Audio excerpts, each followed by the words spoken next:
Hey, what's happening, guys? In a recent interview with WeGotDiscovered.com, Matt Tomac, the producer of The Amazing Spider-Man 2 as well as the producer of the upcoming Venom spin-off film, revealed that we shouldn't really expect to see Venom at all until the actual Venom spin-off film. According to Matt Tomac, quote, "The beginning of Venom is going to be the beginning of that movie." It's a little bit of spoiler to know at what moment you'll first see him, because as you know, we're very actively making 3 more movies, but all at the same time. The fun of that for us and the audience is going to be who shows up, when and where. Do we establish someone first? Do you see them in their own origin?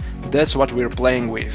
Matt was also asked if we're going to get our first bite of Venom in his standalone origin film, and he responded by saying, quote, "Our first big one? Yeah." Now of course this means that we should probably expect a short cameo scene of Eddie Brock in The Amazing Spider-Man 3, which is 2016. But nothing really major, just a really short scene there, a small tease of Eddie Brock, and probably that's about it. He won't play a major part or major character, of course, until the Venom spin-off film. And of course this probably explains the reason they cut a Venom part, a symbiote part from The Amazing Spider-Man 2. There was supposed to be a scene, a symbiote was supposed to be in one of the chambers that Man in the Shadows walks past by, but it wasn't there.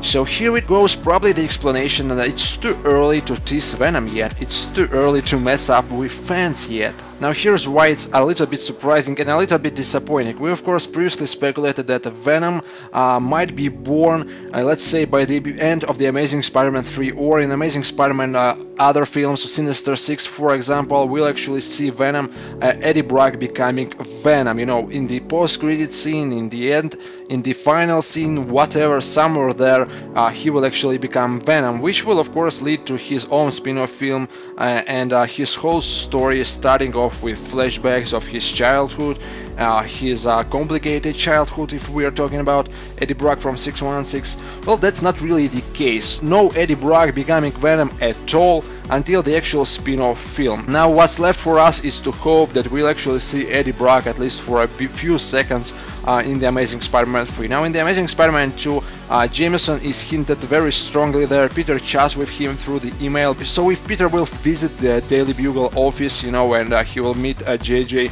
maybe Eddie Brock is already there, maybe he's already working as a photographer. That would be really sweet, a small cameo there, and the whole story of the character in the actual spin-off film later on. Now, previously Matt Tomac said that The Amazing Spider-Man 4 is probably not a movie about Amazing Spider-Man at all. It might be actually a Venom spin-off film or a Sinister Six spin-off film. If that's the case, let's hope that the Venom spin-off film will come out in 2018. Let me know what you guys think, check out the full interview down below, and I'm off for now.